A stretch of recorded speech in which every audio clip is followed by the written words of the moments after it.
I want to start off today's class by saying Shalom, Yahweh Bahashem, Mashiach Yahweh Shai. All praises to the Most High through the Son, what the world ignorantly calls Jesus Christ. Today's class is going to be an oldie but goldie. It's the struggle between Esau and Jacob. So just want to get some background on that so we can kind of identify in these later days kind of who people are. Really, if you look throughout the world, everybody has their nation of people that they know they belong to. That's why America's like the melting pot. So all other nationalities come to this country, not our country, the Americas, where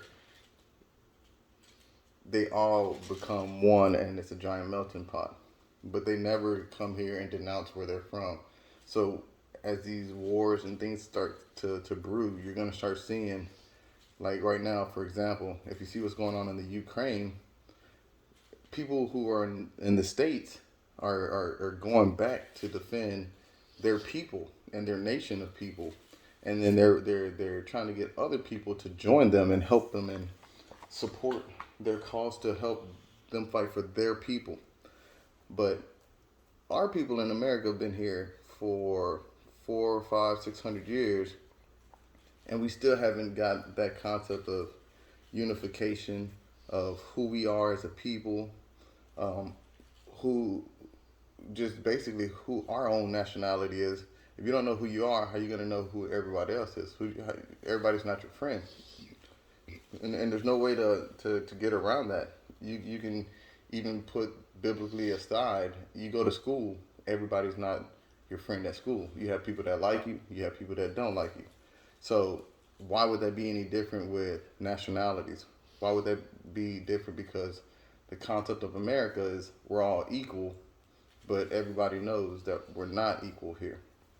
And so kind of want to just go into who we are and identify who our enemies are, so we can, in this later time, understand that it's going to be very important. Take the example of the Ukrainians. They're going back to their nation of people, even if they had success in another country that they are in. They abandoned that just to go fight for their freedom of their people to not get taken out by their enemy, which is Russia. So we're gonna go to the beginning and let's identify who we are. Let's go to turn to Genesis 25 and let me see where I want to start. 25 and 23. 21. So, and it starts off and says, and Isaac entreated the Lord for his wife, because she was barren. She couldn't have children. And the Lord was entreated of him, and Rebekah, his wife, conceived. So this is the beginning of two great nations that are going to have an epic battle to this day. And the children struggled together within her. And she said, if it be so, why am I thus? And she went to inquire of the Lord. And the Lord said unto her, 2 nations are in thy womb, and 2 manner of people shall be separated from thy bowels. So right there, that lets you know that just because they're in one womb, so with today's time, they're twins. So if you have a parent and a mother, and they have a set of children, twins, they belong to one set of people. But the Lord said right here that they're going to be 2 different people, 2 nations of people, and 2 manner of people shall be separated. So they're not going to be put together, they're going to be separated out. And the one people shall be stronger than the other people, and the elder shall serve the younger. And when her days to be delivered were fulfilled, behold, there were twins in her womb. So in one area, in one womb, there's 2 different nations. And so to think that, you're all the same just because you're in the same place, that's still something that you got to consider. Like, who are you? Even if we are of the same people, we may not even be the same people. And the first came out red all over like a hairy garment, and they call his name Esau. And after that, his brother out, and his hand took hold of Esau's heel, and his name was called Jacob. And Isaac was 80 old when she bare them. And the boys grew, and Esau was a cunning hunter, a man of the field. Which nation of people? Okay. So let's get to this. So let's see where it says, like, let's define Esau real quick. That would be in Genesis 36 and 1. Now these are the generations of Esau, who is Edom. So the nation that he created from himself was Edom. And let's go to Genesis 36 and 8. That dwelt Esau in Mount Seir. Esau is Edom. And these are the generations of Esau, the father of the Edomites in Mount Seir. Okay. So now we've defined that the nation that that Esau created was the Edomites. And Jacob is the progenitor of the Israelites. And they both they're two different nations. So you have the Israelites with Jacob, you have the Edomites, which are Esau. And the boys grew, and Esau was a cunning hunter, a man of the field. Today, what people love to be hunting and love to be in the field, and all they do is outdoorsy type stuff. Those are the so-called Edomites that we all see. And Jacob was a plain man dwelling in tents. So who really likes to just kick back?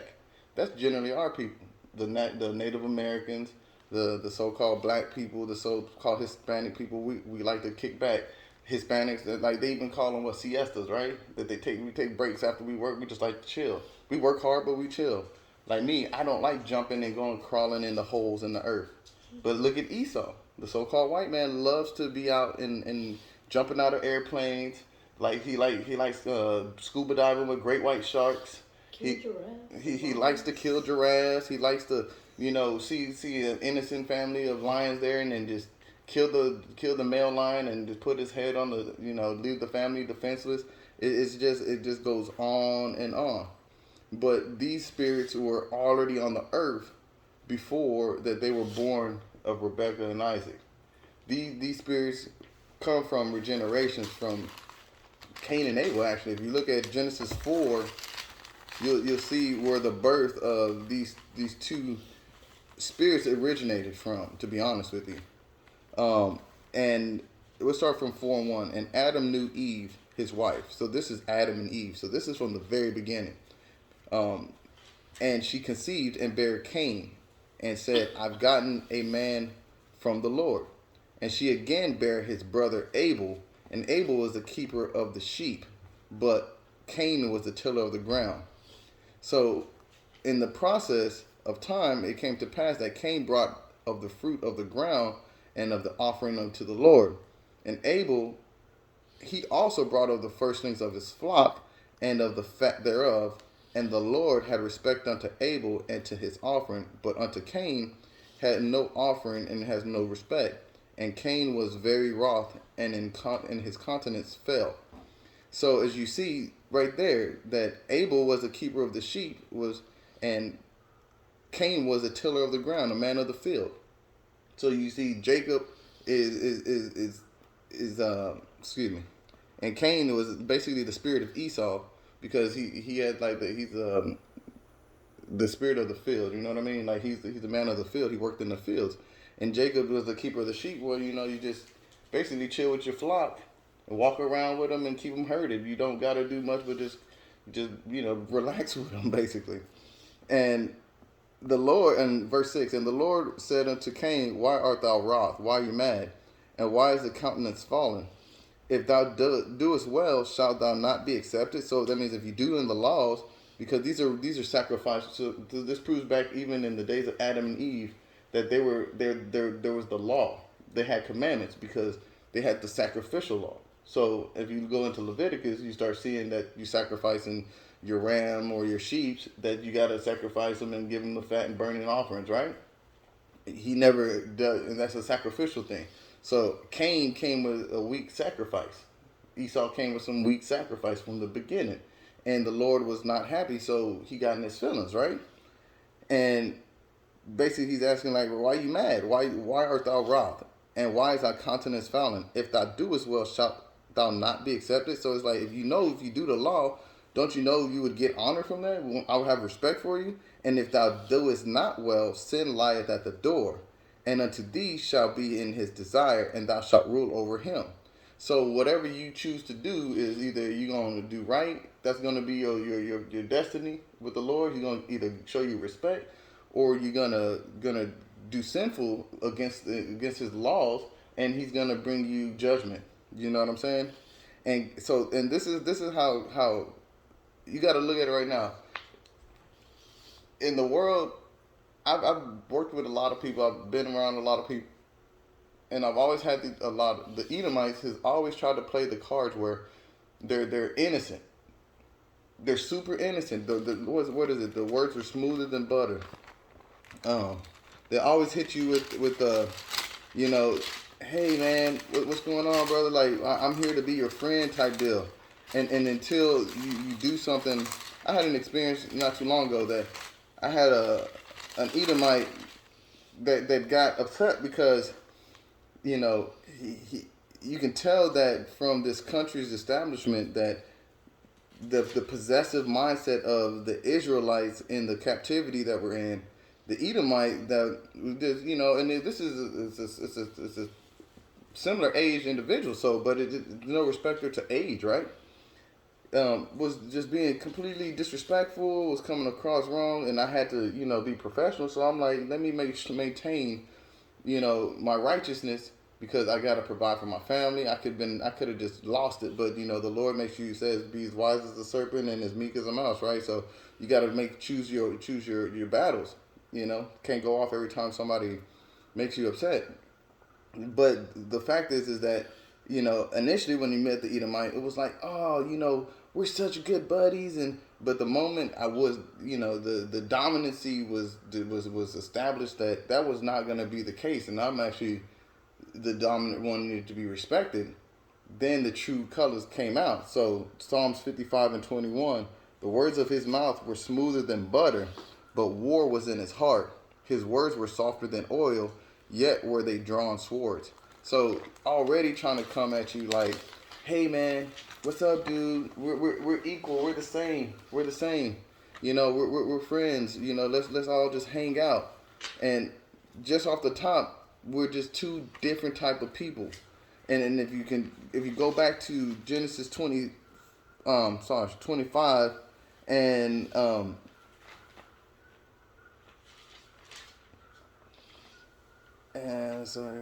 in 22, and the children struggled together within her. And she said, if it be so, why am I thus? So it's basically that these two were already fighting inside the womb, because she's having she's going through so much pain with them just being inside of her womb that she has to go get counsel from the Lord. Like, what is going on inside of me? You know what I'm saying? Like, yo, what is the deal here? And the Lord is letting her know, like, you got a ancient battle that is coming from Genesis 4 between the spirit of Cain and Abel to now. So think about it like this. Like, now Cain is upset because the Lord did not like his weak offering of the first fruits, but he showed respect to Abel, which, that's the spirit of Jacob. You know what I'm saying? And the Esau is the spirit of Cain, and I'm gonna prove that to you. Watch. And so when the Lord said, if you do what you're supposed to, I'm gonna show you love, right? I'm gonna honor you. So Cain, and so verse 4 and 8, and Cain talked with Abel his brother, and it came to pass when they were in the field that Cain rose up against Abel his brother and slew him. So Cain was like, hey bro, like the words I just read in Psalms. Hey, let me go talk to you. Come on, let's go to the field, man. You my brother, bro. Let's go chill. I gotta talk to you. But when he got him alone, shoot, he baited him in. His words were smooth. And I bet you started talking noise about, like, why did God love your sacrifice or your offering more than mine? And if you're a righteous man, Abel did what he was supposed to, so you can't just take it out of the context that he was unrighteous. you can take all context that he was righteous because he was doing the law and the commandment, that Cain got upset and rose up against him, and he killed his brother. And to make insult to injury, and the Lord said unto Cain, where is Abel thy brother? And he said, I know not. So he straight up lied to the Most High, off top. And not only did he lie, he got smart. Am I my brother's keeper?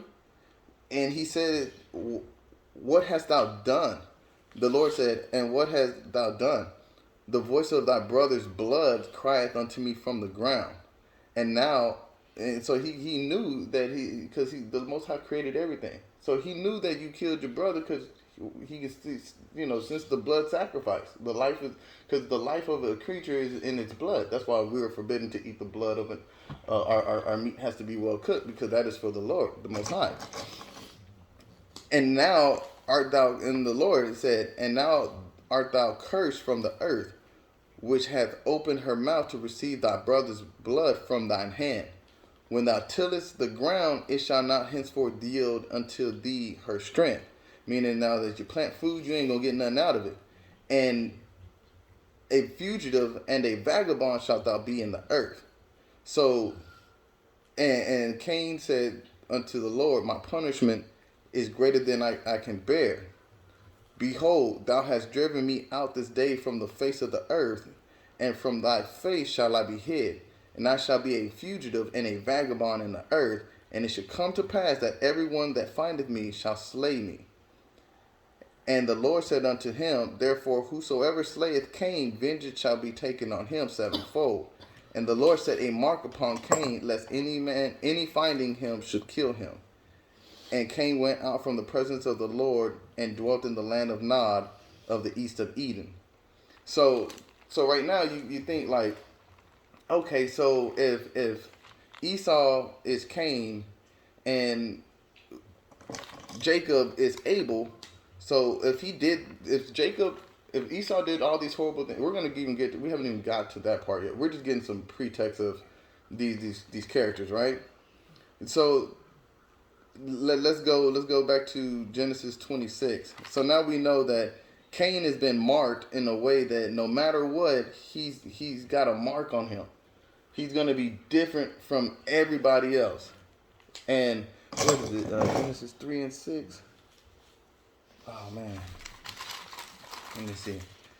Okay, yeah. So let's understand some context there. Why that's important. Because if you go to Genesis 2, in the beginning, the Garden of Eden, and the Lord, and this is 2 and 7, and the Lord God formed man of the dust of the ground, and breathed into his nostrils the breath of life, and man became a living soul. So if you're looking right there, that's clearly telling you that man was formed of the dust of the ground. What colors are the dust of the ground? Different shades of browns, right? So Cain is going to be marked. So he's going to be able to be identified separately out of the average man. Now he has been marked to be different. So, and the way when we die, we regenerate. You know what I mean? So our spirit goes up, and then we come back down to the earth to be reborn, to be faced with our judgment, right? 1 second. Give me 1 second.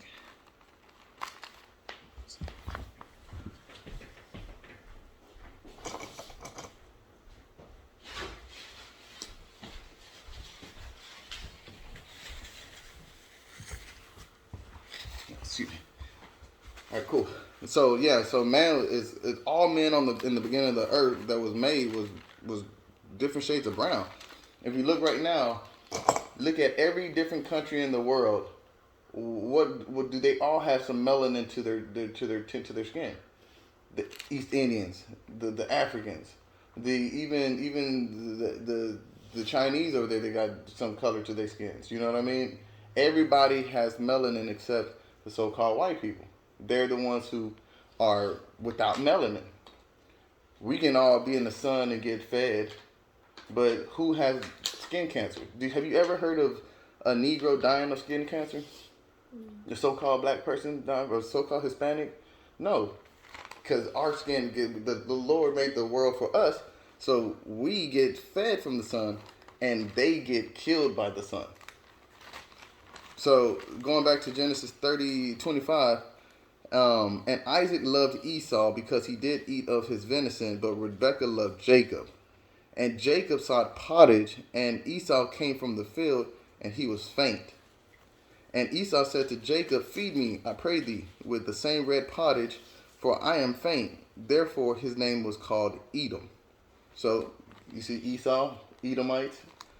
And Jacob said, sell me this day thy birthright. And you know that's the scripture that I know a lot of Edomites hate because as soon as they see this, they like to say that he stole my birthright. Oh no, he stole it. But real talk, like if I had some food and you came in and was like, hey, I'll give you my whole house for your Twix bar. I'm gonna give it to you. Okay, you can have this Twix bar, but now your whole house and everything in it is mine. And that's something you agreed to because you was careless with what you could have had. That's not my fault that you careless. That's just a good deal. You know what I'm saying? And if I'm a smart person, then I'm going to know a good deal and I'm going to take advantage of that. And Esau said, behold, I am at the point to die, and what profit shall his birthright do to me? So he's thinking short-sighted. Oh, I'm not worried about it right now. I don't need it. You know what I'm saying? Give me your food because I need to be fed. And Jacob said, swear unto me and swear unto him, which is the Most High. So swear to me and in front of the Most High that he and he sold his birthright unto Jacob. Then Jacob gave Esau bread and he paid. Okay, so now you see Esau he agreed to the deal, and now Jacob gave him the exchange of the contract is fulfilled, right? Then Jacob gave Esau bread and pottage of lentils, and he did eat and drink and rose up and went on his way. Thus Esau despised his birthright.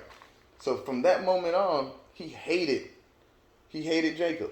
Because now, where he was born first, he's supposed to have inherited all the blessings.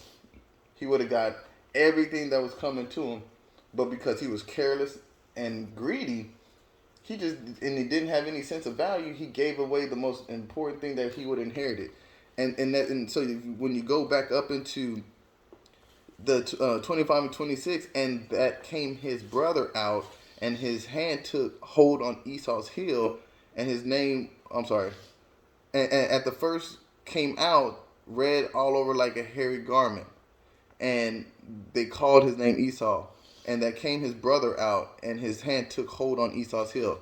So you see where Esau came out first, he would have got the inheritance, but Jacob came right on out after that. So that's why it was important for him to be, hey, give me your birthright, because he knew that the only thing that he was going to get was whatever his brother was going to give him.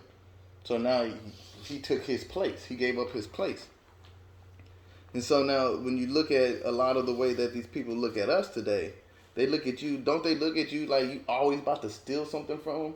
So if you walking down the street and you see an Edomite and they got their families, the first thing they do is try to grab their purse, and then they walk across the street like you gonna steal their shit. And you don't even know, you don't want what they have. They don't even have nothing that look good. You wouldn't even offer them a deal for the bootleg stuff that they carry. But they always got that subconscious feeling that you about to steal something from them, because they already know that they gave up the most important thing, which was the birthright to the Most High, to everything. And so, let's go. So now you kind of see how the whole cycle started from Genesis 4 with Cain and Abel, and then it got passed on down into the iconic Esau and Jacob. So now you see why there's a contentions there between. You always see like the so-called white man beating down on the so-called Native Americans, black and Hispanics, because he despises us. And all of us come from the 12 tribes of Jacob that we all descend from, and we all descend from Israel. And that's why we're called Israelites, because Jacob wrestled an angel and prevailed, and his name was then turned to Israel. So let's go into Psalms 83 and 3. 83 and 3. So, because this is important, because this is kind of makes you see. Actually, I'm not gonna go there yet. Actually, I'm gonna go to 28 and 15, just so we can kind of see some things. We went here.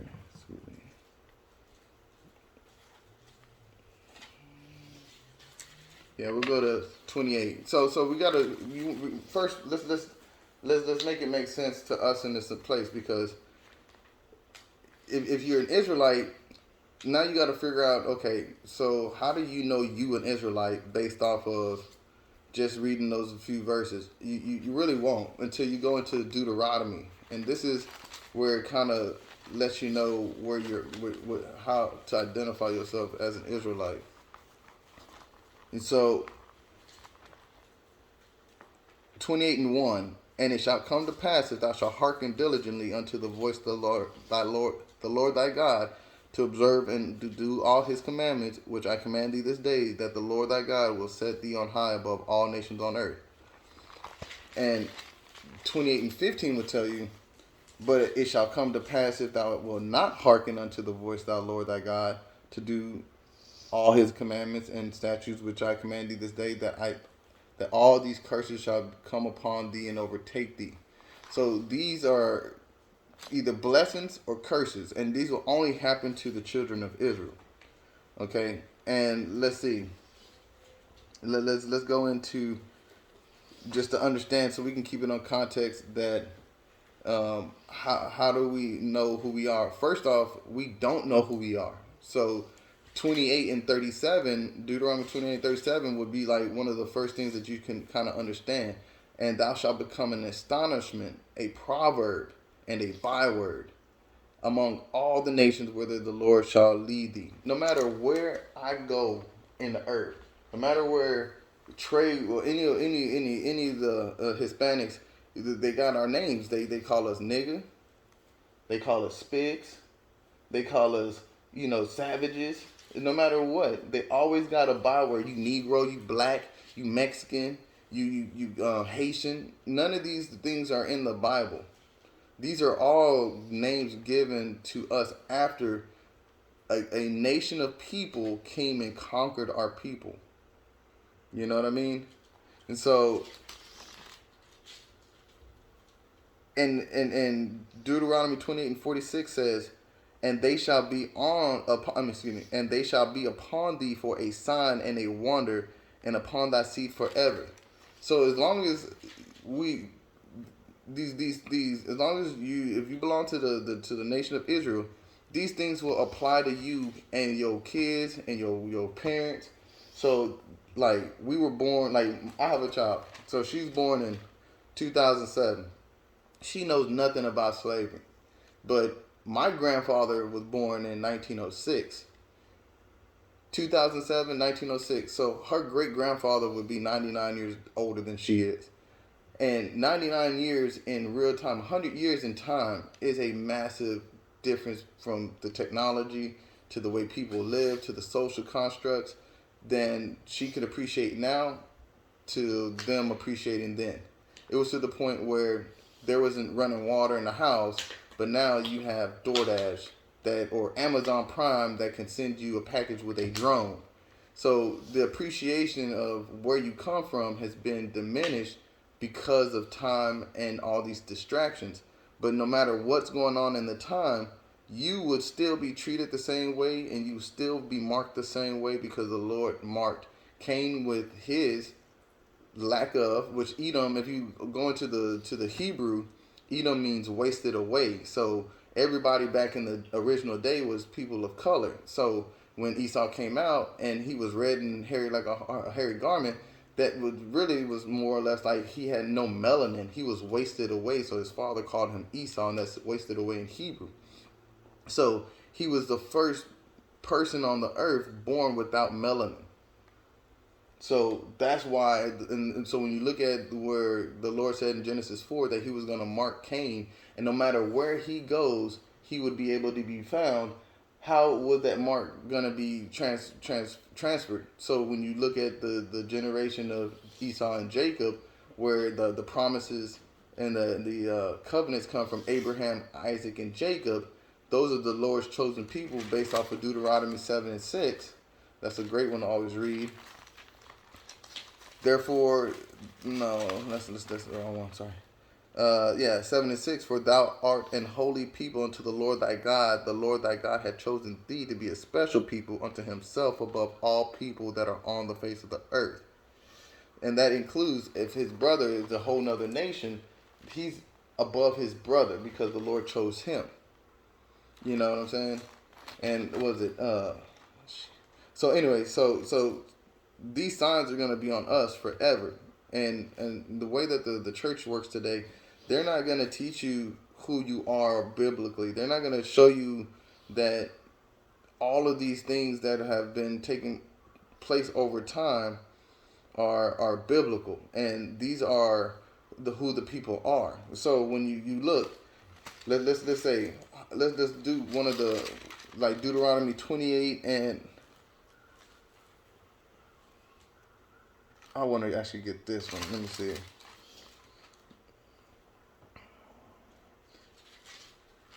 This is actually a better one.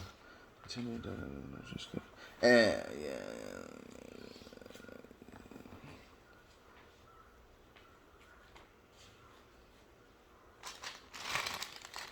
I didn't even finish that. And 46. And they shall be upon thee for a sign and for a wonder, and upon thy seed forever. 47. Because thou servest not the Lord thy God with joyfulness and with gladness of heart for the abundance of all things. So that's what's wrong with our people right now. You tell people, hey, you should be happy to be serving the Most High God, the living God, the one, the only true God on the earth that has chosen you. Man, it's hard to look at people that have attitudes, and they look so disrespectful and so unthankful that they actually feel within themselves entitled to buck up and scoff against the Most High God that gave them every aspect of everything. But you can see right now that the word is true, because you start talking to people about the Most High, they get an attitude. They don't want to hear. It's an inconvenience. So he said it as a curse, because you don't want to serve me. Therefore thou shalt serve thine enemies, which the Lord shall send against thee, in hunger and in thirst and in nakedness and in want of all things, and he shall put a yoke of iron upon thy neck until he has destroyed thee. What people in history what people were taken from another people and put a yoke of iron on their neck? The so-called Native Americans, the so-called Hispanics, the conquistadors, the colonialists for the Native Americans, the colonialists for the so-called black man, had us in slavery over here with yokes of iron on our neck. And if you want to break it down to even more, the Lord shall bring a nation against thee from afar, from the end of the earth, as swift as the eagle flieth, a nation whose tongue thou shalt not understand. So every country that you look at, that these people, that the conquistadors, Spain, the eagle, the Portuguese, the eagle, the so-called English, the eagle, the Americans, right? The bald eagles, they're the national bird, right? And they came from all the way across the world. The English didn't have nothing to do in Western Africa until they started colonializing it back with England, and they took that as their own personal province. And when they lost the portion of the war, they said to the Americans, when they separated from here from their civil war, hey, you know what, we're going to let you guys go and take them from the west of Africa. We own that, but we'll even help you get it. We're abolishing slavery in England, but since y'all beat us, we can't tell y'all what to do in America. So we're going to let y'all take those people and their cattle and everything and let y'all take them for slaves as payment for the war. So they came and put us in slavery in 1619. That's how we got over here. And then America started doing the slavery, right? So you want to know who let's even take it even a step further. And the Lord, let's go to 28 and 68. And the Lord shall bring thee into Egypt again with ships by the way whereof I spake unto thee, thou shalt see it no more again, and there thou shalt be sold unto your enemies. Your enemies, right? So who is buying us no matter what? The so-called white man, so-called Esau, the Edomites. So in the Bible, the Israelites, enemies by the Lord's definition, are the Edomites. And that's one of our nations of enemies. So you can definitely put that on the table, that there's no denying it. You can't say that we are friends and you slaved my people. That's like me dating somebody that killed your brother. Well, you know what? She didn't do it, but that's so you dating the family members of somebody who just killed my brother? Well, he didn't do it. Those are our enemies. How are you gonna betray your people and date your enemies? So right now, it didn't become a cool thing for us to start being with our other enemies until what? The 1970s, 60s, after segregation. And that was one of the worst things that happened, because before we had our own thing. And if you look back in the 1920s, when they went through that, what was that, prohibition and that recession, that was during the time that our people stopped interacting and buying goods from their people, and we had Black Wall Street. And then we started growing, and we had a just as much wealth accumulated, more than them, that it started to kill their economy. They started struggling because we were spending money and building up our people. They came and dropped bombs in Tulsa, Oklahoma, and destroyed our economy, openly massacred our people, and nobody in history in America talks about what they do to us here. They literally can kill us today, and ain't nobody in no other country putting sanctions on this country to be like, hey, y'all should not be treating your citizens like that. But they trying to hold sanctions against China for malpractice and treatment of their citizens, but they kill us daily. They got our people at the border talking about they're illegals in their own country, building a fence so that we can't go around with God, are being free. We're not free. But the Lord said right here that we'll be sold unto our enemies for bondmen and bondwomen, and no man shall save you. No man shall buy you. They marched left and right. Black Lives Matter. There was a dude I just watched on YouTube that was delivering UPS packages, and two white men just started shooting at his truck. But ain't nobody doing that. But Ukraine, you got a couple white people displaced because of it, and that's a Edomite versus an Edomite. That's an in-house problem. That's not even a whole nother nation coming to take another nation or to harm another. This is them fighting within themselves. Just because they call themselves German or this and that, they all stem from the Caucasus Mountains. They all come from the progenitor of Esau, right? And the reason why they like to say that, no, we're different, is because, look, if you go to Psalms 49 and 11,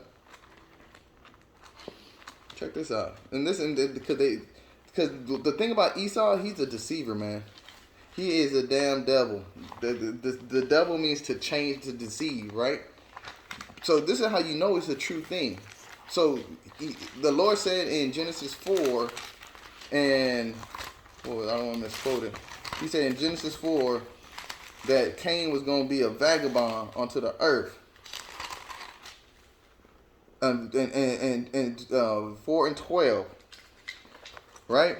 So when you go to like Psalms 49 and 11, the inward thought is that their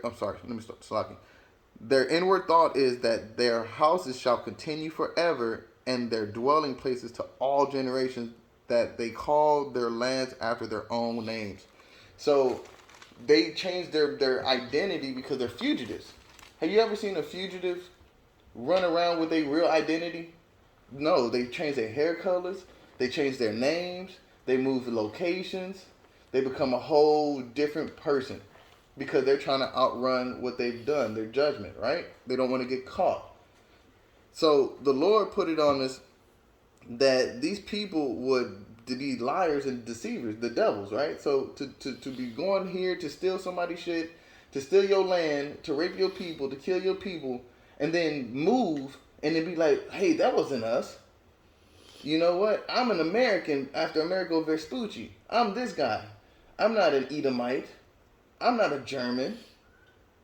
So these people like to change their names of their nationalities based off of their own last names, after their own names. Like, what is it, Scipio Africanus for Africa? But the name Africa goes a little further back behind that. But it was the Second Punic War that they took over Ham, which was the landmass of so-called Africa today.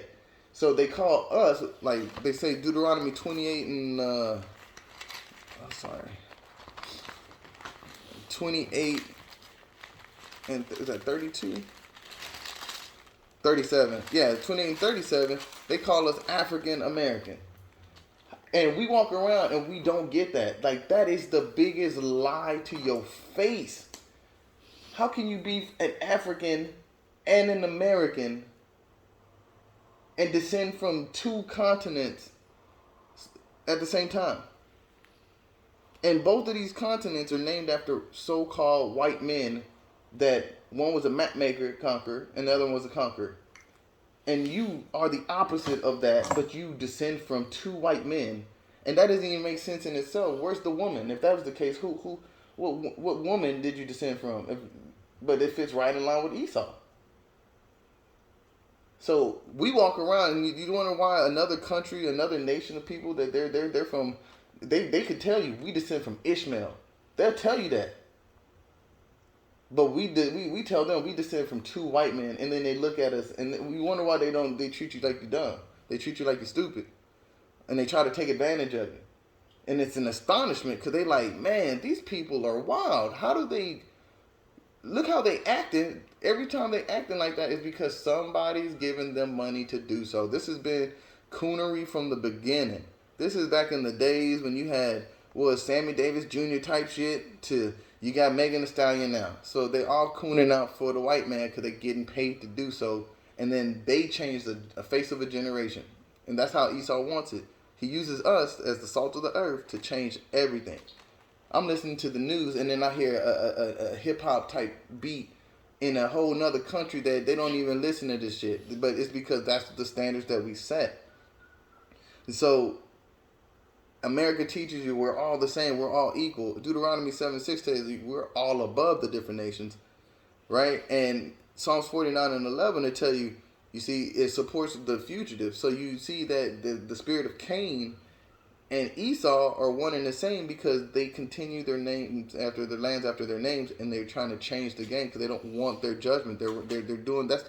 If you were a forensic scientist, a psychiatrist, you would see that MO is consistent from the beginning. They're running. That's a behavior of somebody who is trying to hide something and who they are, right?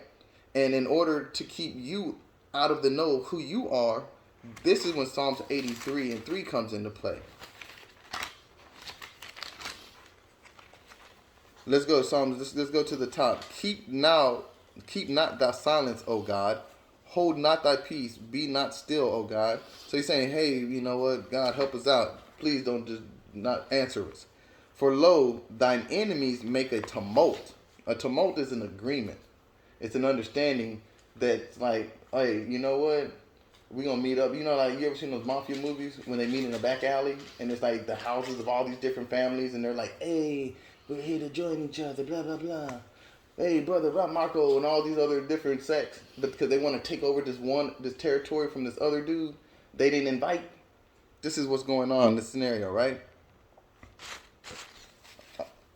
For lo, thine enemies make a tumult, and they that hate thee have lifted up the head. So now they're like, okay, now we're going to lift it up. They have taken crafty counsel against thy people and consulted against thy hidden ones. So the people that don't know who they are, us, the ones that are destroyed for a lack of knowledge, these other groups of people throughout history, they're the ones who funded all of these transactions, these slave trades, these boats, these companies. All of these things are stemmed off of us and our servitude and our slavery and the rape and murder and robbery of our land and everything, right? They know that. Why do you think when these other people come from other countries, they get loans that you can't get and you lived here your whole life? Why you gotta struggle so hard for your credit score to stay good? The moment you think you're gonna be late, you drop 200 points because they already Your credit isn't based off of your actual actions. They put your race in that thing, that formula. They don't show you is a part is that what nationality. They go to your birth. That's why your social security is important because they get your social security and they put algorithm variables that you don't know into your equivalent of for your consideration of your credit score. You may not think that, but that's exactly what they do. And they have said, come and let us cut them off from being a nation, that the name of Israel may be no more in remembrance. So, do you hear anybody in the world calling themselves Israelites? No. The only people that you see doing that are the people that have been in the truth, have read the Bible and actually seen who they are. When you actually have a few people that are in the media, like Kendrick Lamar, he'll tell you he's an Israelite. But now, when was the last time you heard an album from him? It's been a minute. And he was like a J. Cole. He was up there, Drake status. He was out there with ASAP. Like, he was up there, running it. Nick Cannon says he's one too. Yeah, but as soon as Nick Cannon did that, but Nick Cannon's a coon because he retracted his statements. Oh, did he? Yeah, of course he did because they punished him. They took away his show.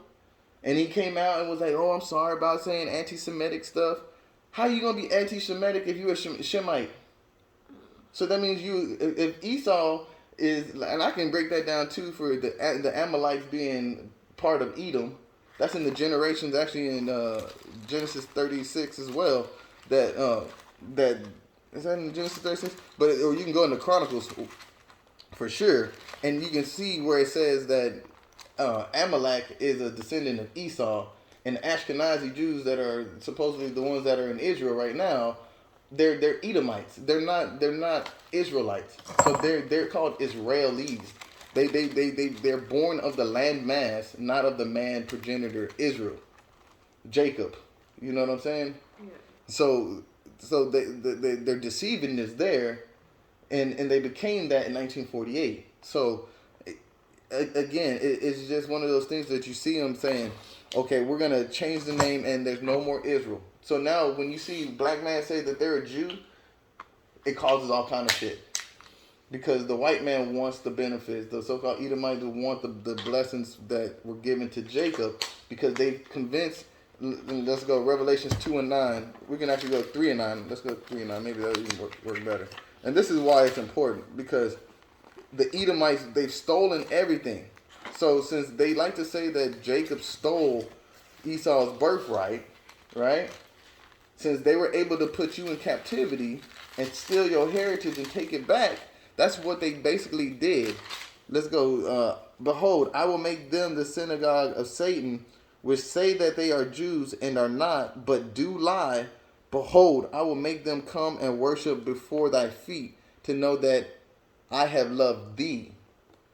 You know what I'm saying? Because Jacob is the one that has gotten the blessings. And Esau is the one that's stolen everything back from Jacob because he despised his birthright from the beginning. So he was able to, we went off in sin, like Deuteronomy 28:15 said, right? So he was able to come from afar and put a yoke of iron on us until he destroyed us, which goes into Hosea 4 and 6, which we're destroyed for a lack of knowledge, right? And now, since the table was open, he took our heritage. He took our identity. He's tried to steal his birthright back. But the Most High has already seen that this was going to be the case for him. And so that's why that there's no more. That's why they call you black. That's why they change your name. That's why they are. It doesn't matter. You can be Latino, Hispanic, or Tex-Mex. You know, it's not just to the so-called black man. It happens to all of them. You're Cherokee, you're Native, you're Sioux, you're this and that, and blah, blah, blah. Like, it's to all of our people. And verse 5, 83 and 5, for they have consulted together with one consent that they are confederate against thee. What is in the South was known for what? Slavery. And what is their symbol of the southern slavery? Which is slavery is Exodus 20 and 2. Right? No, 2. Yeah, it's 20 and 2, I believe.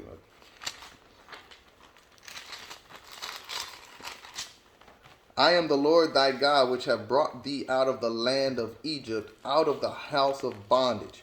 And bondage is what? Slavery, right? So when they got us from the coast of Africa, what did they put us back into? Bondage, right? Slavery.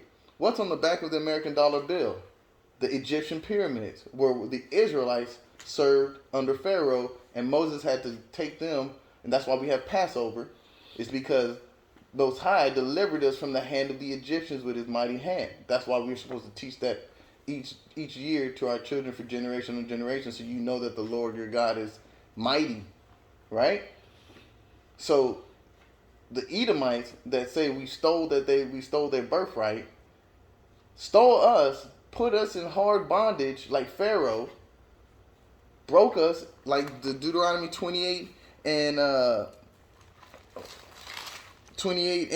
48, put that yoke of iron on us, broke us like Hosea 4 and 6 said, and destroyed our knowledge, broke our spirit, broke our God, broke everything from us, that they literally stripped us, that there is no more remembrance of a nation. And then you wonder why it's hard to have like, and right now, look, it's crazy. Look how true this is. Deuteronomy 28 and 56. Like, I try my best to love my family. Do I try my best to love you guys? Like, truthfully, do I take care of you? Do I protect you? Do I teach you? I love you. So I show you that I love you with action. But this is a curse this is what I experienced from even my mother, because she don't want to listen to the Most High. She want to be rebellious, or you got, something. It just depends. The tender and delicate woman among you. So I got a daughter and a wife. And they're supposed to be tender and delicate and loving, because they know that I protect and I provide and I care. But this is what the Lord would say what happened to the household and the men and women of Israel. The tender and delicate woman among you, which would not adventure to set her sole of her foot upon the ground for delicateness and tenderness, her eye shall be evil toward her husband of her bosom, and toward her son, and toward her daughter, and toward her young one that cometh out from between her feet, and toward her children which she shall bear, for she shall eat of them for want of all things secretly in asses and straightness, wherewith thine enemy shall distress thee in thy gates. So how many mothers got their kids and they just go ham on them? They hate them. How many kids, like, how many women, like, I got a daughter, for no reason, all of a sudden you just hate me. The only one that's ever really been in your life, the one that supported you through everything, the one that's been to all your class, that bought you every damn thing you wanted, the one that's been able to teach you regardless, love with nothing but love and guidance, you hate. You show hate by the things you do, the things you say, the way you act, the way you consider somebody. But then you've been given situations where you've been hated. You've been mocked. You've been disregarded. You've been not considered.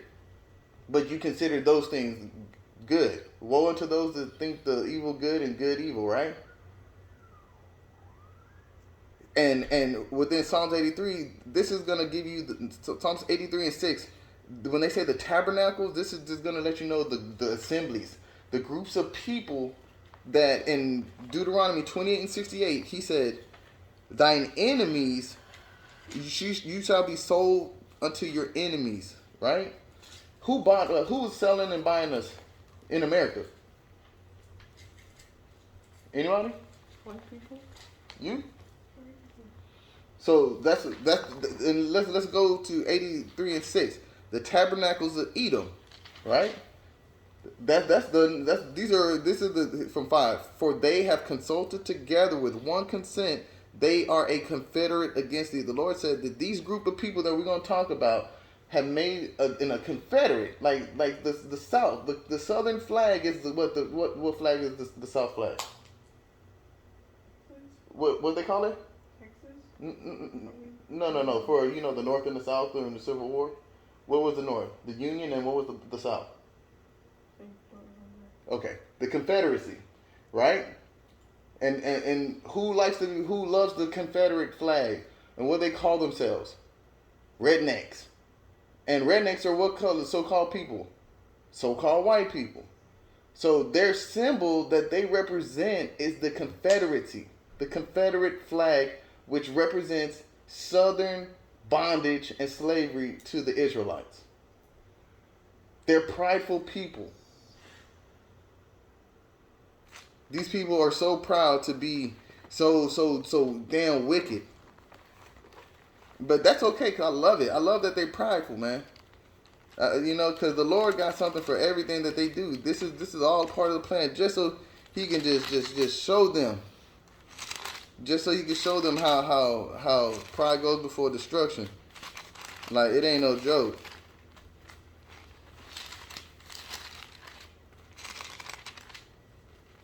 That's Proverbs 16 and 18. Pride goeth before destruction, and a haughty spirit before a fall. So ain't nothing no more proud than an American. And especially a Southern American. A Confederate American is one of the most prideful, big truck, blowing smoke, damn nigger this, nigger that, I wish you would, boy type. Yeah, that's one of the most prideful ass individuals on this planet. And that is listed in Deuteronomy 28 and 68 and 28 and 68 as one of the enemies of the children of Israel. And based off of just history, just using the Bible to line it up with history, who sold black people on auction blocks in America? The so-called white man. And so-called who is wasted away without any color? The so-called white man. When was that even mentioned? That was mentioned in Genesis 25 and 25. And why did that happen? Genesis 4 with Cain and Abel. So you're starting to see that it lines up that the Lord, what He said gonna happen, it's gonna happen. So you regenerated, your spirit regenerated Cain and to Esau, and as soon as he was regenerated, Esau became marked. He was the only white thing on the earth. He can't hide himself. So what he tried to do was change his name. He became a fugitive. So he ran. He ran into the clefts of Mount Seir, which was become the land of the Edomites, the land of Edom. And then he progenited all the white races. The Grecians from Idumea, all of them to your Ukrainians, to your Russians, to your English. Look, what were Americans before they were Americans? British. They were British. So now they're Americans and they don't identify with Britain, but that's where they broke off from originally. So that gives you the example to show you that these people are deceivers. They will lie and change their stuff, their history, just based off of that alone. Okay? And let's list another couple of them. The Ishmaelites, which are like the Ishmael and of Moab, and the Ishmaelites are like the Arabs, and the Moabites are like the Chinese. The Hagarenes are like Africans. The Gabar are Africans. The Ammonites are Japanese, and those people, and the Amaleks, which are like the Ashkenazis, the Philistines, which are some more Africans, and the inhabitants of the Tyre. So these are all, and Ashur also is joined up with them. They hoping the children of Lot. So these are the children of Lot also. So Ammon and Moab. You know what I'm saying? So these are all the people that made a common agreement right now. So every nation that we are in, and look at history. Just look at modern history right now. America has an agreement with the so-called Chinese. They talk like they don't like them, but they definitely do. Because what happened the first time one got touched in America? Did they make a bill for anti-Asian hate crimes? So they can put this facade like, oh, we all, no, we don't like Chinese. But didn't Trump start with his racist rants? The China virus. He was being blatantly, I don't give a damn. I don't like them Chinese. But then they making deals with them, so they're devils dealing with devils. And let's go down and so when you see them running around, Let's go into like John 8 and 44. This is how you know who is what. Because you could tell a man by his countenance. So the way that you see the so-called white people acting, we call them Karens, right? Kins and Karens. Ye are of your father the devil, and the lust of your father ye will do. He was a murderer from the beginning. And who was the murderer from the beginning? Cain. So who is the devil of this earth? And I'll show you right now. Job 9 and 24. We'll just hold that part of that precept. Job 9 and 24. I want you to read that one, baby. I want you to read that loud though. And read it nice and slow for me.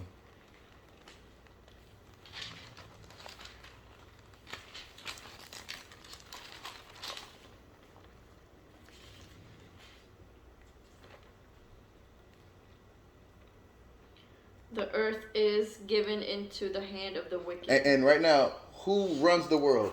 White people. The so-called white people, which are the Edomites. Go ahead. He covereth the faces of the judges thereof. Oh, wait. So right now, if you were to go Google a picture of Yahushua, Jesus Christ, what color does he look like? White. And does he look like that in the Bible, according to Revelations 1 and 14? No, he's a dark-skinned brother with the white hair and the afro with red eyes, and he's like Wesley Snipes black, like dude burnt in the furnace. That's Yahushua, right? They got this sweet vanilla Gogurt looking ass homosexual damn blondie that has nothing to do with the Most High, Cesare Borgia, as a representative. So they changed the face of the judges, and it says, and finish that off real quick. He covereth the faces of the judges thereof, if not where and who is. So if that's not the wicked of the world, if the Edomite isn't the wicked of the world, then where and who is he? Who did these things? Is there a Chinese version of Yahushua? Is there an African version of Yahushua? No, there is a white version of Yahushua. So let's go back to 8 and 44. He was a murderer from the beginning, and he abode not in the truth, because there is no truth in him. So they'll tell you good things like the Psalms, like his words are smoother than butter. They'll tell you all this stuff. Oh yeah, man, you know what? You keep working them hours at work, you gonna get that promotion. You gonna, oh man, you work, bust your ass, and you know, donate all your money and time. You know, we gonna look out for you. But you the first one fired, the last one hired. When he spake a lie, he speaketh of his own, for he is a liar and the father of it. So, talking about, Joe Biden, that, don't worry about it. You know, we all equal. We all care about, shit. The first thing he did when he got in the office was put money into transgenderism. And how many brothers and sisters was getting murdered? How many laws were put in place for hate crimes? This Aubrey, the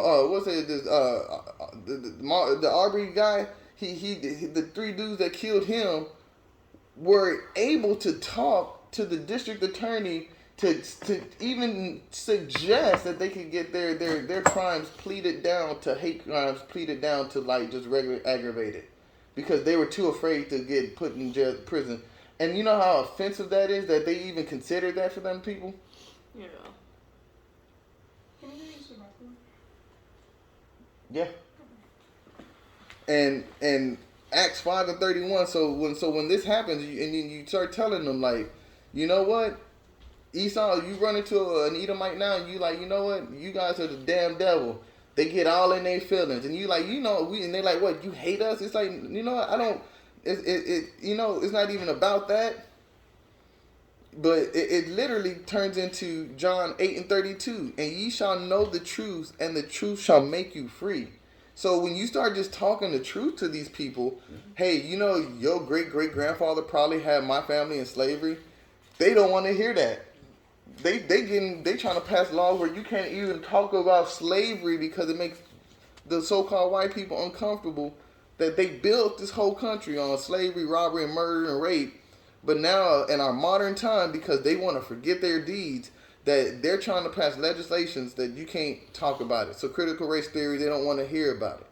They don't want to hear about slavery and, because those people are dead and gone. But according to Isaiah 14 and 21, it says, let's go to Isaiah 14 and 1. Because the whole point is Esau and Jacob. For the Lord, he will have mercy on Jacob and will yet choose Israel and set them in their own land. So Esau already trying to steal everybody's land. He trying to take over the whole world. So there's no place that is ours because he think he going to steal everything from the Most High. He stole our heritage. He stole our people. He stole our culture, everything that we have. And the strangers will be joined with them. They shall cleave unto the house of Jacob. And the strangers are any nation that I mentioned in, you still even got the Egyptians, you got the Ethiopians, you got all these other nations outside of Israel. Those will be the strangers in the end time right now. Like, if they start launching nukes, you know who's going to be who are the most spiritual people on the planet? Who do always, no matter what, who's gone through the most shit on this earth and has still kept their spirits up and prevailed. We went through slavery and now look at us. We still on the top. They seeking counsel from us to rule this country still. But if you notice, they trying to put a woman of color in power because of the whole system that they set up from the Willie Lynch to break the man and to break the culture, because there's a set order from the Most High that the head of man is Christ, and the head of the woman is man, and the head of Christ is God. So they're trying to break the system no matter what. And 14 and 2, and the people shall take them and bring them to their place, and the house of Israel shall possess them in the land of the Lord for servants and handmaids, and they shall take them captives, whose captives they were, and they shall rule over their oppressors. Who are the oppressors of the so-called black and Hispanic and the Native American man? The so-called white man. And if you don't believe that, this is the book of Isaiah. And they say this is Old Testament. No, bro, this is Old Testament. We in the New Covenant. Let's hear what the Most High said. Let's hear what Yahushua said. You know what I mean? Not the Most High, Yahushua. Let's hear what he said. For y'all that are watching, Jesus Christ said this in Revelation. So let's see if this goes right with what we just read.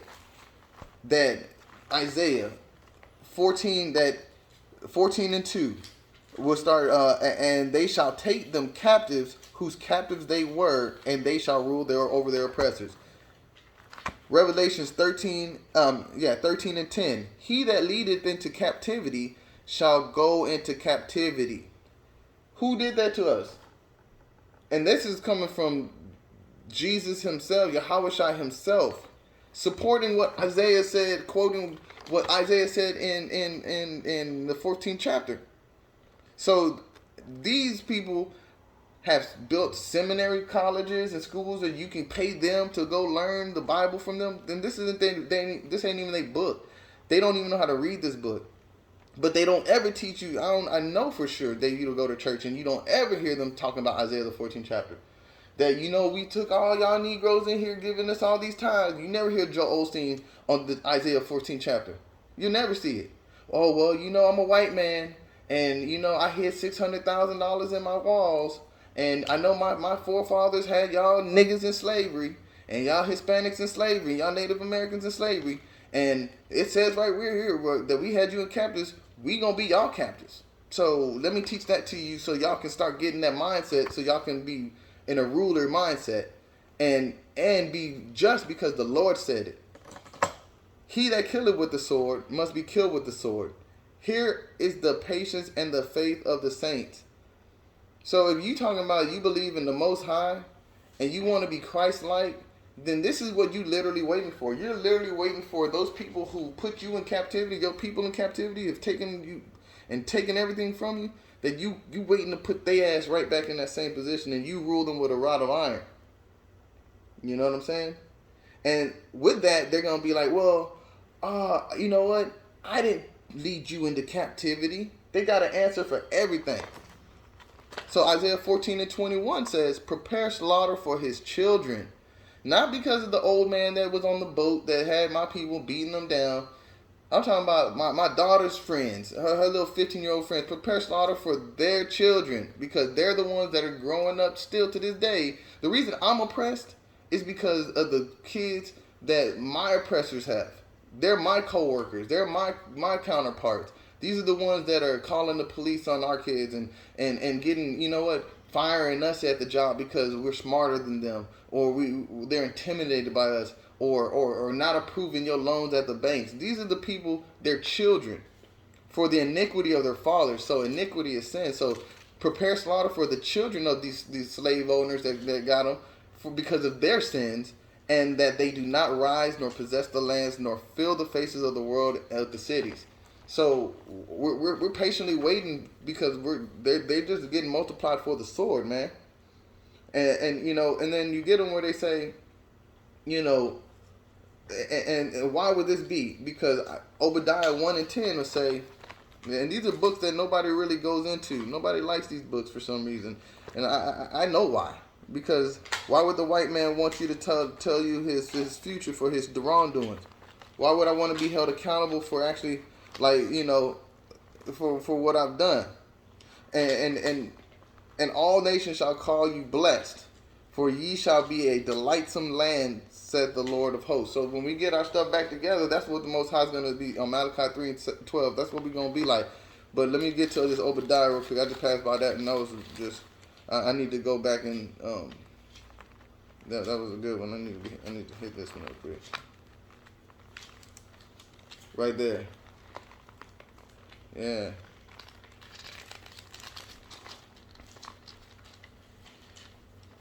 You see, and right now, Jacob, we're subjected to all these Edomites, right? So the Lord said in Obadiah, let's start from the first one. This is the Obadiah 1, the vision of Obadiah. Thus saith the Lord God concerning Edom, we have heard a rumor from the Lord, and the ambassador is sent among the heathen. Arise ye, and let us rise up against her in battle. So this is, and we are in the land of Edom. The Edomites rule over us. So this is a rumor that the Lord, this is words from Obadiah, and he's filled with the Holy Spirit, Holy Ghost. So he is not lying. This is the words of the Most High. Behold, I have made thee small among the heathen. Thou art greatly despised. So are we outnumbered everywhere we go? These people hanging us. You got pictures of history where you got a 30 white folks setting a bonfire to Emmett Till, beating them and burning them, no matter what. Right now, even if we were to go out, wasn't there the spectacle when George Floyd? No matter what, we're little amongst them, and the pride of thine heart hath deceived thee. Thou that dwellest in the clefts of the rocks, whose habitation is high, that saith in his heart, who shall bring me down to the ground? So that's an American thing, right? America's like, we've been here so long, we the most powerful nation. Shit, who gonna do something to us? Shit, you see, we can kill y'all and for no reason, and nobody gonna do nothing. Thou exalt thyself as the eagle, and though thou set thy nest among the stars, thence will I bring thee down, saith the Lord. So they like building these high skyscrapers. They like to be at the top penthouse floor of the building. That's how they get down. But because, let's jump to 10, for thy violence against thy brother Jacob, shame shall cover thee, and thou shalt be cut off forever. So Esau is Jacob's brother. The man that's wasted away, the Edomite, is Israel's brother. So it's a full circle here. And, you know, they like to say that God loves everybody. God does not love everybody. That would be an unjust balance. Like, literally, that would be and the Lord, that's an abomination to the Lord.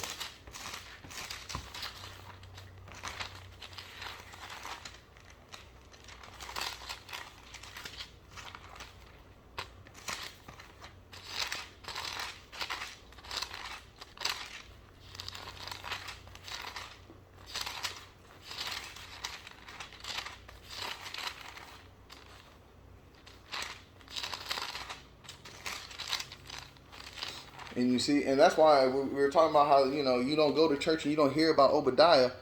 Psalms 50 and 16. But unto the wicked, and who's more wicked than Esau? God saith, what hast thou to do to declare my statutes, or that thou should takest my covenant in thy mouth? So they like to say, well, this is what the word of God means. God loves everybody. This is what, I was talking to, I think I was talking to your father. He was like, oh, I don't know, I got to see a scholar. I'm like, you don't need a scholar. I'm an Israelite. So we're the ones giving the oracles to God to be able to discern these things to y'all. Y'all will come to us and we will teach y'all. Y'all just don't even know that because they're trying to teach a book that's not even theirs. They don't even understand it. It doesn't resonate with them. You know what I'm saying? Like, you can't teach something that you don't understand.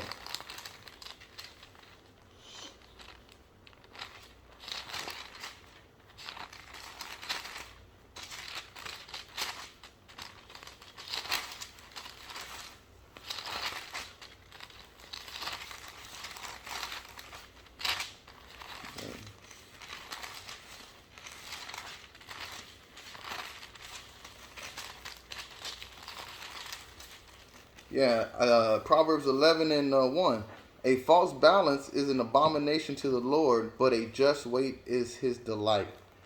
So saying that the Lord loves everybody is a false balance, because then who's going to get held accountable for the things that they did to the children of Israel? Who does that? Right? And then they say God doesn't hate. God doesn't hate. God definitely hates. He hates the workers of iniquity, and they like to say the sinner, not the sin. God hates the sin, not the sinner. That's a lie. He hates the workers of iniquity. Point blank and simple. And in Romans 9 and 11. For the children being not yet born,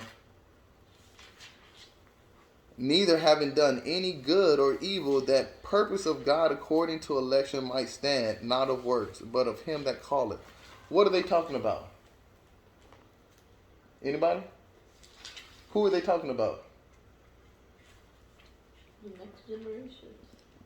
No, who was born? Who does God love and who does God hate? Jacob and Esau. There you go. It was said unto her, the elder shall serve the younger. As it is written, Jacob have I loved, but Esau have I hated. As it was written, that means in the Old Testament. That's where the Lord said it. You know what I'm saying? So this is new to the... And it's so weird that these Christians like to say, oh, well, we're in the New Testament. New Testament. When Yahweh was walking around, was he teaching out of the New Testament? No. He was teaching out of the Old Testament. So how is that going to be the thing that saves you? And then they say, well, he doesn't hate anybody. Well, I just read that the Lord hates somebody right here. And what shall we say? What shall we say then? Is there unrighteousness with God? God forbid. So you don't have to, there's nothing, and you rather obey God than man anyways. You know what I'm saying? So, like, it doesn't matter what anybody says. Let's go into Hebrews 12 and 16.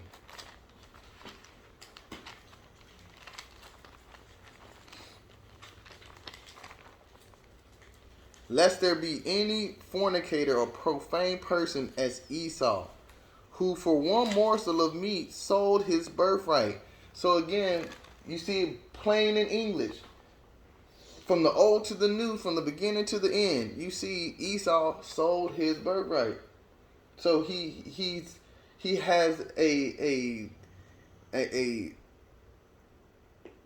hatred for himself, because he's the one who has given away any possibility of what he was going to do. But that was set by the Lord, right?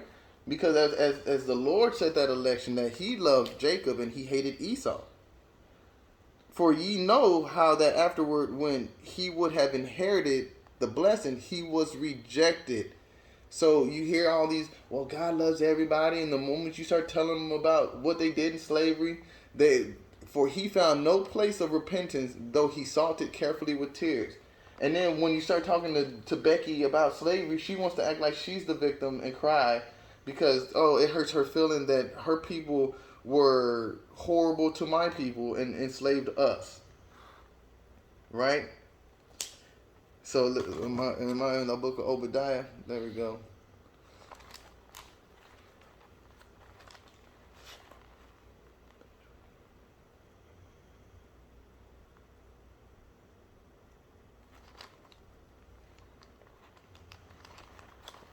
Malachi.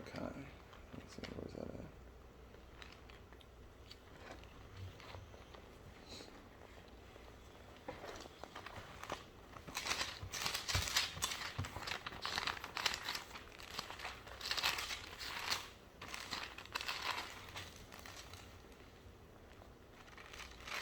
And you know, and that's the thing. And that's literally the thing. You gotta, and people like to say it's the new covenant. God, Jesus, when he died, he changed things, right? We were part of this new thing. So Malachi 3 and 6 says, "For I am the Lord, I change not. Therefore ye sons of Jacob are not consumed." So he knew the things that we were going to go through. So how can we ever get back to him if he's changing left and right? We would never, then we wouldn't have been chosen. We wouldn't have had a chance for repentance. We wouldn't have a chance to find him. Or none of that. And Malachi 1 and 2. Let's start at 1 and 1. The burden of the word of the Lord to Israel, not to the whole world, but to Israel by Malachi. I have loved you, saith the Lord, yet ye say, wherein hast thou loved us? Because, you know, look at what's going on. We're getting shot in the streets. We living in the ghetto. So you like, well, how are you going to love us? That's why most people don't want to believe in the Most High, because they like, we not on top. We not successful. Because they don't want to accept that we on the bottom based off of 28 and 15, Deuteronomy 28 and 15, that we're getting punished because of us going off. And we won't get right until we return and acknowledge our iniquities to the Most High and return to doing the law, statutes, and commandments. Was not Esau Jacob's brother, saith the Lord? Yet I loved Jacob, and I hated Esau, and laid his mountains and heritage waste for the dragons. Whereas Edom saith, we are impoverished, but we will return and build the desolate places. Thus saith the Lord of hosts, they shall build, but I will throw down, and they shall call them the border of wickedness, the people against whom the Lord have indignation forever. So when you border something, that means you surround it. So these people are so wicked that that's all that they do is lead you astray, lead you to doing wicked. They do wicked things to you. They want you to be wicked. They don't want you to believe in the Lord because they know that the Lord hates them. So why would they teach you these books in the Bible? And have you ever heard Joel Osteen talk about Malachi or Obadiah? No, because they read this and they like, damn, the Most High hates us. We got to keep this secret. Because these Negroes and these Hispanics and these Native Americans, they don't want to listen. They want to see them pictures on Instagram. They want to see things on game networks and shit like that. They don't want to read the Bible. So we don't really have to try that hard to convince them that we are God's chosen people, because they're ignorant and destroyed for lack of knowledge. So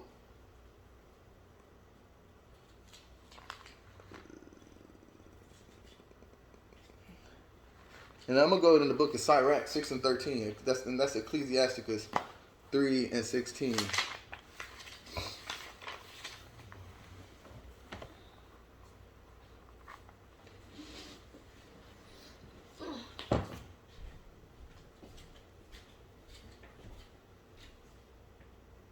Is that the one I wanted? Oh, it's not 3 and 16, but that's a good one, though. Whosoever giveth ear to shall judge the nations, and he that attendeth unto her shall judge. So, yeah, we'll go 3 and 15.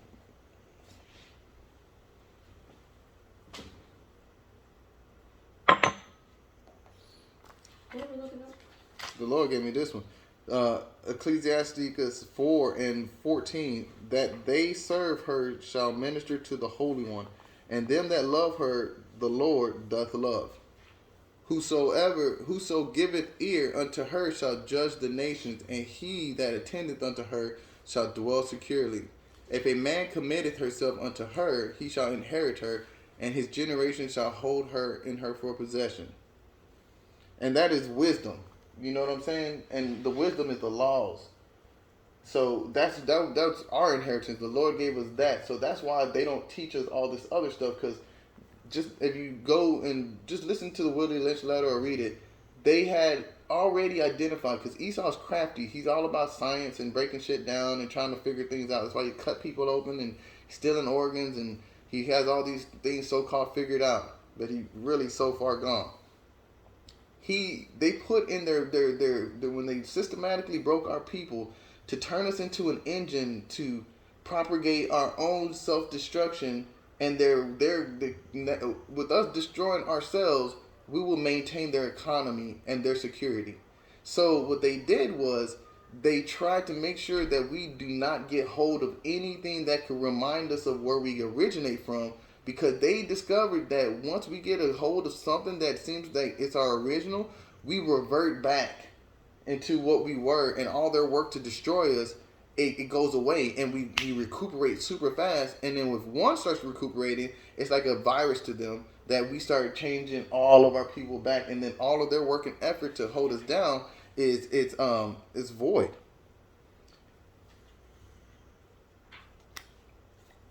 But this is what I was really trying to get to. But that's a good one. That's for some wisdom. So that lets you know that us getting back into this, that's the real love. So when I'm like, people hate you, they hate you because they get mad because they want you to love the Most High. And if you love the Most High, that means you're going to love me. You're going to love your neighbor. You're going to love your brother and your sister. Your neighbor isn't the person that physically lives next door to you. It is Leviticus 19 and 17. It's your brother. The children of your people are your neighbors. So Leviticus, Sirach 6 and 13. Separate thyself from thine enemies and take heed of thy friends.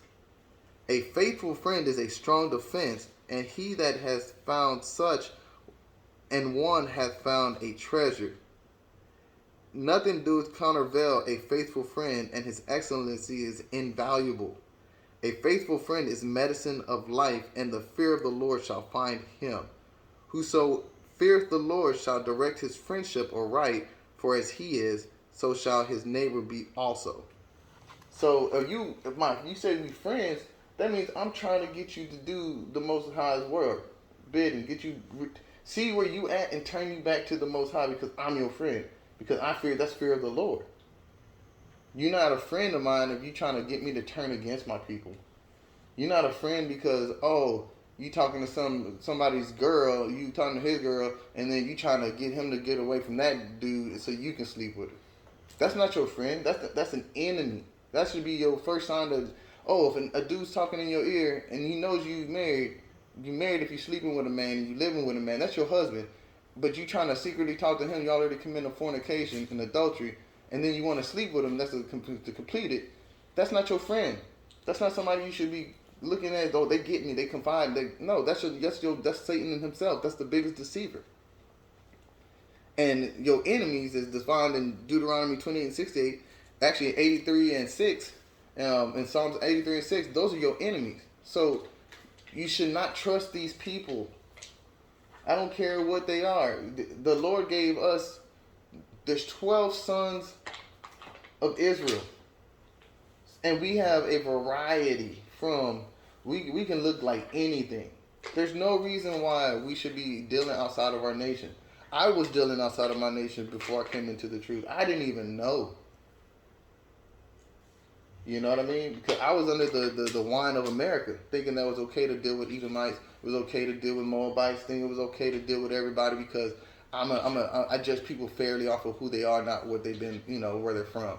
Like this doctrine of devils, and all that did was get me and my close ones into horrible situations. Now, I learned a lot, and thank the Most High, all praises to Him, Most High, that I was able to gain this knowledge, and he put His Spirit on me to get back into true knowledge and understanding, because He taught me how to fear the Most High. He showed me that how I should fear Him.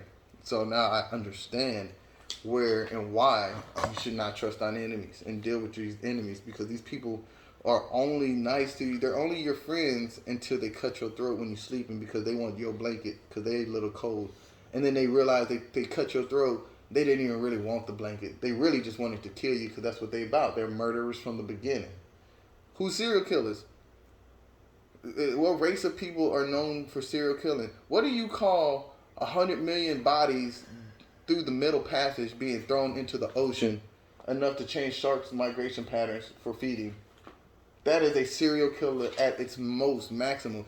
What do you call somebody who kills Native Americans that Christopher Columbus was killing so many natives that he was blood soaked, that his sword never stopped swinging? Smallpox killed everybody. These are serial killers in today's time, but we glorify and we ignore it and we hate ourselves because our people hate our own people who acknowledge this information. They consider you an inconvenience. They hate you. And think about it. Yahweh Shai said it. They hated me first. They're definitely going to hate you. Anybody who turns to the Most High, you're going to become hated out of everybody. Because everybody does not love the Most High. But in the moment of their peril, the moment where they're going to be going through some shit, they going to look to somebody else to help them because they know they're assed out and they don't have no ability to. They're going to look to your father. You're going to look towards the Most High, God, but you're going to look to somebody because you recognize in that moment you are helpless. You are nothing. Most people don't realize how much of nothing they are until their time is running out. So,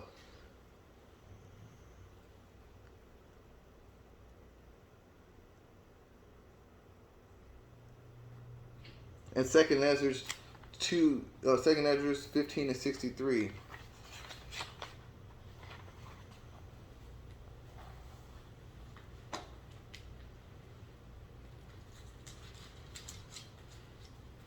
That's 63. Sorry, 15.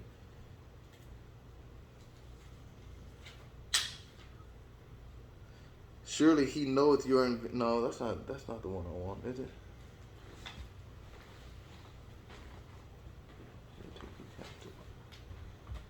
Is that first Ezra or second Ezra? No, it's got to be second Ezra.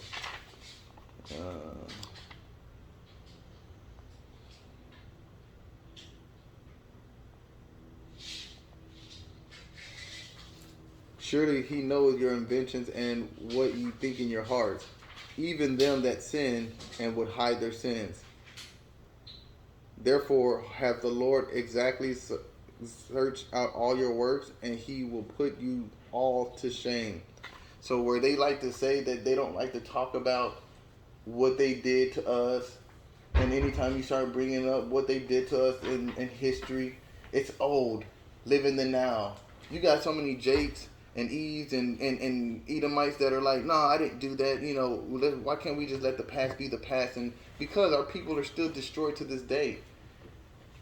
It hasn't been this high of a killing rate of our people to our people and other people. Everybody's killing us, including us. But we're multiplying more. And that's how the Lord set it up from the beginning. But we can't get a break because none of us are turning. Well, let me slack. Our people need to turn back to these Most Highs and the laws and statutes and commandments. You know what I'm saying? And let's think of Ezekiel 35 and 5. I'm gonna go to that real quick.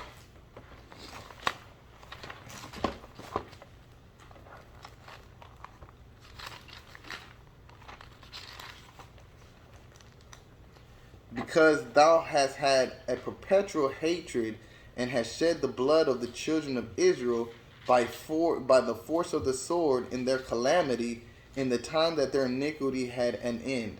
So we're to the point where we're close to getting out of this captivity, but they still are slaughtering and murdering us.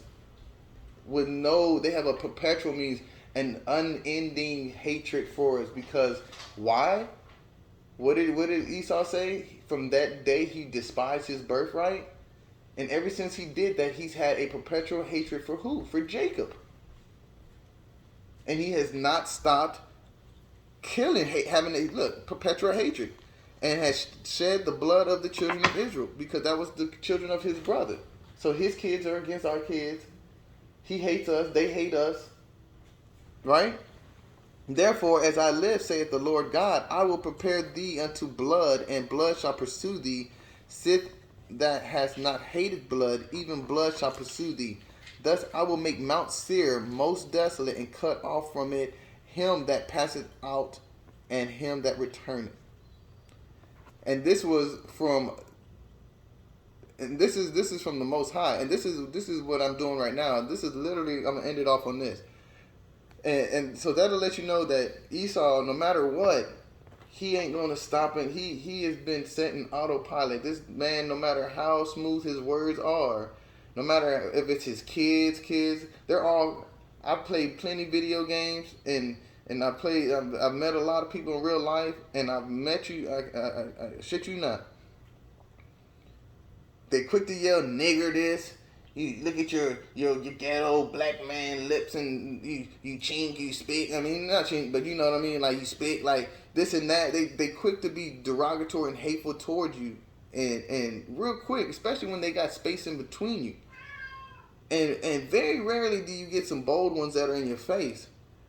But this is why. It's because you ain't even done nothing to this next man. And he hates your guts just because of who you are. And you think it's because of your skin color. No, it's because of you got the blessing from the Most High. You inherited you're above all the nation. You're the Lord's chosen people. He hates that fact that he gave that away. And it's got lost so in the sauce throughout all the changes of land, changes of history, changes of this and that. But the true core being of these people, they love having sex with animals. They change the rules so they can identify. You can be now the trick to the gender thing is that I can be a 60-year-old man that identifies as being a 12-year-old girl. So that means, in theory, I should be able to sleep with 12-year-old little boys. And the laws are being changed to support this shit. I'm a 7-foot dude that placed 600th against every average man, but let me start swimming against women. Now I'm number 1 and breaking records. I was number 400 before competing against my own, but now that I can beat up women, now I'm number 1. Now I'm a transgender, what do they call it? I'm a man that's a woman. I'm a transgender man or woman, right? Yeah. See, it's so confusing. It's like, what the hell are you, damn Transformers? It's like, no, you a man that is trying to deceive the world so you can overcome somebody that's you find inferior than you. You can get and take advantage of some situation. And it's to the point where it's disgusting, because I'm seeing where they're saying women are birthing creatures. They're not women. Women's a social state. Literally, that's what I'm listening to now. And America's eating it up. They're changing the name from pedophilia to minor attractive persons, MAPS, so it can sound nicer. So it's not like it's not their fault that they're adults that like to have sex with babies. It's because they're attracted to minors, and they need help. They need extra coddling. They need to be given extra rights so they can not falter, or at least they can be around the people without sinning. But that's Esau. There's nobody more profane than Esau. There's nobody who wants to change what the Lord has laid down. He wants to promote homosexuality because the Most High said that's a horrible thing. It's an abomination, because 2 men don't create nothing. 2 women can't create nothing. So what you're doing is stopping the process of life. So you're killing everybody by not wanting them to be with who they should be. You're trying to change. How confusing is this? You a man that turned into a woman to be a lesbian. So you a man that turned into a woman to date a woman. What? But if you say something, what they call it now, they added a plus. LGBTQ plus. That means plus anything you want to be now. You want to be, and then you want to be pansexual. You want to be furry. They Zeers. I don't even know what the hell none of this shit is. But the Lord made man and female, and to be man and female. But Esau wants Babylon to be the country of confusion. To babble means to be all over, just mumble jumble, mixing everything up. What is America known as? The melting pot. So he wants everything to be over here mixed up and be one country, be one people. And with that, you can mix up your gender. You can mix up your... Now, there's no way that the Lord said it's okay for a man to be turning yourself into a woman and then to be telling God-given women that they're not women. And then taking away your accomplishments that you worked hard for. You conditioned, you trained, and now your shit don't matter because some white man wants to be a girl today and shatters your records. Esau, man, he takes, and he takes. And that's why if the Lord bless you to be an Israelite, you lucky. Because if your father, let's go, I'll end off on these last two. Numbers 1 and 18. Because a lot of people don't get how the world works. Because they live in this worldly mindset. We'll leave these two because this is kind of where it's at. Numbers 1 and 18. Because they like to teach you confusing things. Like they teach Americans, like us, African Americans, you from two continents. Impossible. Because these are two white men and two land masses with over 50 states and countries in each one of them. Where do I belong to? Right? That's what that's your nationality, meaning your descendants. That's where your people come from. They're telling me my people come from two white men? Look at me. Don't think so. Numbers 1 and 18. And they assembled all the congregation together on the first day of the second month, and they declared their pedigrees after their families by the house of their fathers, according to the number of the names from 20 years old and upward by their polls. So your house and your descendants, you come from your father. So if you have you're a so-called black man, you got a so-called white woman, you have a baby with her, she's not mixed. She is an Israelite. She would be a so-called black girl. Because she is determined by the seed of her father. If she was a white man, so-called white man with a so-called black woman, and the baby was born, that baby would be a so-called white baby. Because the seed of the father is an Edomite. It's a white man. So this whole, I'm 3/4, I'm 20% this, I'm 8%, my genetic test, that's all lies. Because you can, you want to see if it's true, you're not mixed. Go get a seed out of a vegetable pack and plant it in the dirt inside your house, and then go take it to your mom or grandma's house across town and plant another seed, the same type of seed in another pot over there. Let's see, are they going to grow and be different plants? No, they're going to be the same seed because the man determines the child. It doesn't matter. I can put it in this pot. I can put it in this pot. A woman is a vessel. So if she's so-called white, she's a pot to hold my seed. It's going to be a black child coming out of that thing. It's going to look just like me. If you was Chinese, it would look just like me. If you was something else, if you was a so-called, it'll be what the father is. So this country has taught everybody to lie and deceive and be okay with it. Like they smooth off the lips, like I'm mixed. And they think it's something to be proud of that you're watered down. No, I'm an Israelite. You know what I'm saying? And I'm proud of that because the Lord has chosen me above all nations on the earth. And it feels great to come into a truth like that when you realize the world does not care about you and nobody's going to help you, thus say the Lord, until you go back to these laws, statutes, and commandments. But you see the world sanctioning this whole country. And that's what the sad thing is. Ukraine is not an entire so-called white country. There's all kind of people that were there. All sorts of brown people. Some people from Africa, India. None of those people are on the news for the tragedy and the trauma they're experiencing.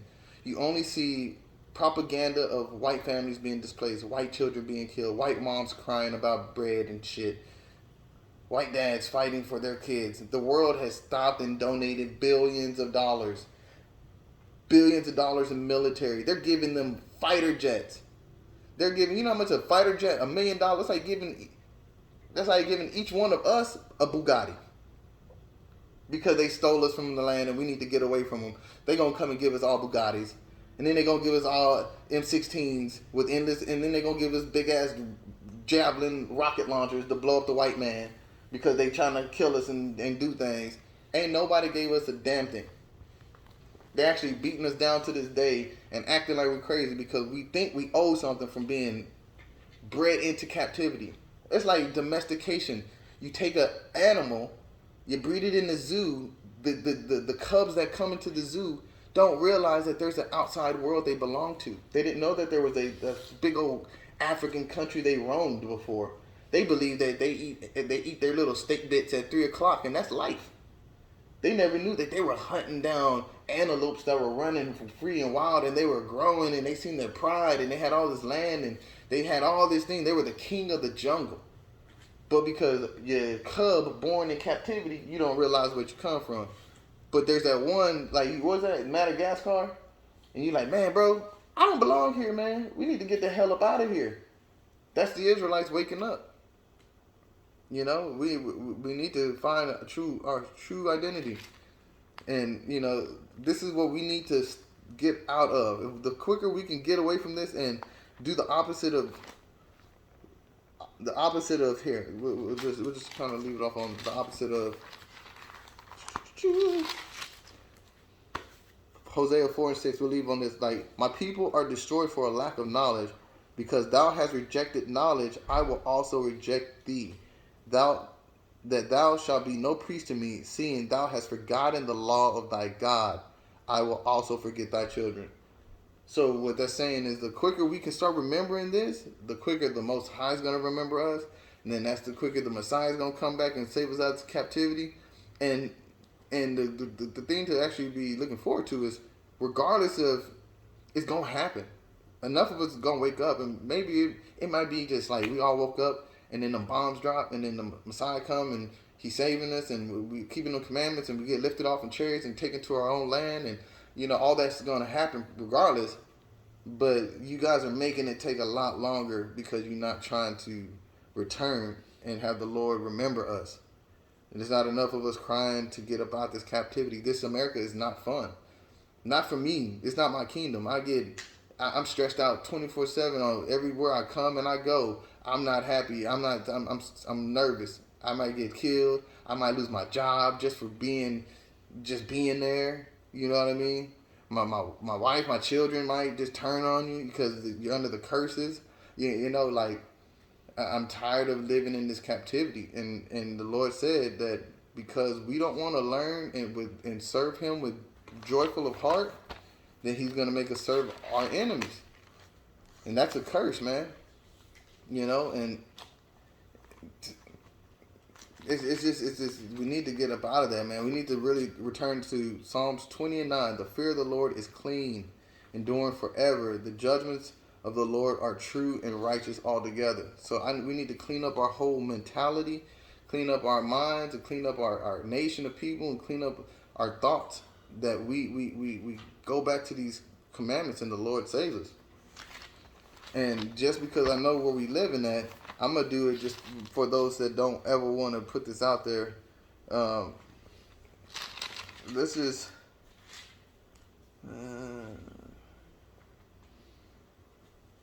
And this is Leviticus 20:26. And ye shall be holy unto me, for I, the Lord, am holy, and have severed you from other people, that ye should be mine. So we need to go ahead and just go back to the Most High, and because He's already let you know that we're not the same as other people, like America tried to teach you. He's been severed off, so let's not act like we haven't. Let's get back to doing our laws and our commandments. And what's the commandment we can leave off with? This is we can start with something simple, like just to remember.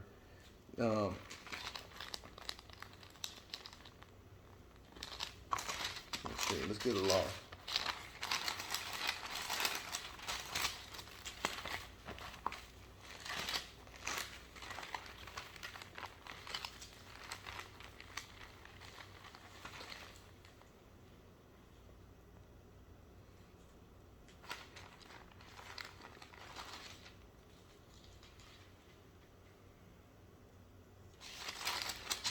Okay.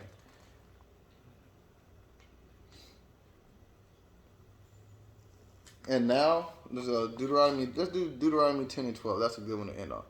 And now, Israel, what doth the Lord thy God require of thee, but to fear the Lord thy God, to walk in all his ways, and to serve the Lord thy God with all thy heart and with all thy soul, to keep the commandments of the Lord and his statutes, which I command thee this day for thy good. And the only way to do that is if you jump down to 16. Circumcise therefore the foreskin of your heart, and be no more stiff-necked. Shalom. My praise.